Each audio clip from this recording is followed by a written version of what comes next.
Hello and welcome to topic number 2 on theory and demand, or theory of demand and supply, or what we simply usually call demand and supply in economics. We are saying we want to understand what happens when items are being demanded, what happens on the supply side. And when you are looking at that, we look at the perspective of households. We look at that at the perspective of farms. We look at that at the perspective of central authorities. We say that there are the players of an economy. The main players of an economy are now the households, the farms, and the central authorities. What do we mean when we use the term household? We are saying that this refers to all the people who live under one roof and who make or are subject to other making for them joint financial decisions. So a household can be described by the number of people that are living together, or one person living by herself or himself. Of course, when they make buying decisions, financial decision, it is going to be based on the size of the household. And we are saying in return for the factors or services of production supplied, they get or receive their income, e.g., labor, wages and salaries. Those are the rewards. The capital, the reward for capital is interest. The reward for land is rent, and the reward for enterprise is profit. That is what we refer to as the factors of production. Now, what do we mean by using the term the farm? The unit that uses the factors of production to produce commodities, then it is sells to either the households or to other farms. And we also have finally the central authorities. This is a comprehensive term that includes all the public agencies, governments. So when we are talking about the central authorities, we are referring to governments, generally the governments. Like we have seen in the economic systems, the governments play a critical role, especially in the planned economic system. And then we have demand analysis. We say that demand is the quantity per unit which consumers are willing and able to buy in the market at the alternative prices. And then we will look at what we call the law of demand. The first law of demand, that the more of a commodity will be bought at a lower price than a higher price. So we will be guided by looking at what we call the individual demand schedule. This simply interprets what we call the law of demand, and the law of demand simply says that the higher the price, the lesser the quantity that individuals are going to buy. You can see this item that is selling at $20. The quantity demanded is just 3 items per week.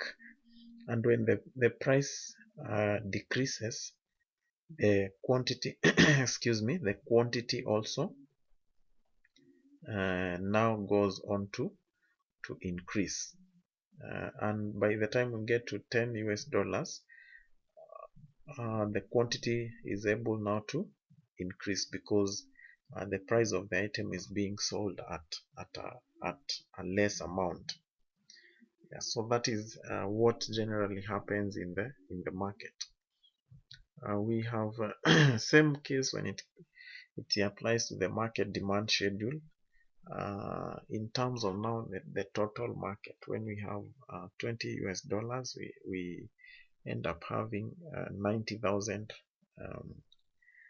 demand of an item. Maybe we can call it item X. But when the same item is retailing at $8, we end up having the quantity demanded also increasing in the week. We are going to look at now the factors influencing demand for a product. We can have number one, own price of the product. Changes in the price of a product, it brings about changes in quantity demanded, such that when price falls, more is demanded. That is actually what we have just seen in this schedule here. When the price falls from 20 to 10, the quantity demanded is more. Then the taste and preferences. Of course, different consumers have different tastes and preferences. So, for instance, if consumers' taste and preferences change in favor of a commodity, the demand for that commodity automatically is going to go up. And then expectations of future price changes.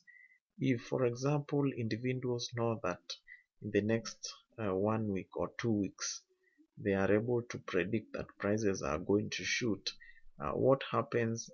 Individuals now are in a rush to acquire that item. And the other one is climatic and seasonal factors.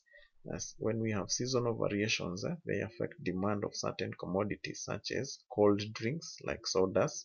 For example, when it's very cold, people will tend to take less of cold drinks, and vice versa. Then we have the size and structure of the population. Changes in population over time affect the demand for a commodity. Also, as population increases, the population structure changes in such a way that an increased proportion of the population consists of the young age group. So the other one is the government influences. We can have, for example, the government putting in place a law that will require people to put on safety belts or seat belts in public service vehicles. The demand for seat belts will automatically go up because everyone is trying to comply with the new directive. And finally, the level of income of consumers, and the consumer demand is also influenced by the size of his income. And we are saying with increase in the level of income, there is also increase in demand for goods. And then we have the topic on supply analysis. The plan or the table of possible quantities that will be offered for sale at different prices is called the supply schedule. So this one is a supply schedule. You can see when the price is at 20 shillings, the quantity offered is 10 shillings. And when the price is 50 shillings, then the quantity offered is 70. That is to mean what? That when the price of an item is very low, the quantity supplied also tends to be very low. But when the price for the item is high, the supply is very high also, because the intention is that the suppliers want to maximize on the quantity that is being supplied when the price is high. Factors influencing the supply of a commodity. We have the price of a given commodity. As the prices increase, the quantity supplied of a given commodity also rises, and vice versa. It happens because at higher prices there are greater chances of making profit. And then we have also prices of other goods, prices of factors of production. What is the cost of land? What is the cost of labor? And the other one is the state of technology. When technology has changed, of course it is going to reduce the cost of production, and this is going to raise what we call the profit margin, and it ends up inducing the sellers to increase their supply. And also government policy, for example, on taxation. And finally is goals and objectives of the farm. So the prices of a commodity are going to increase at higher prices as it fulfills the objective of, for example, what we call profit maximization. So we have come to the end of the topic on demand and supply.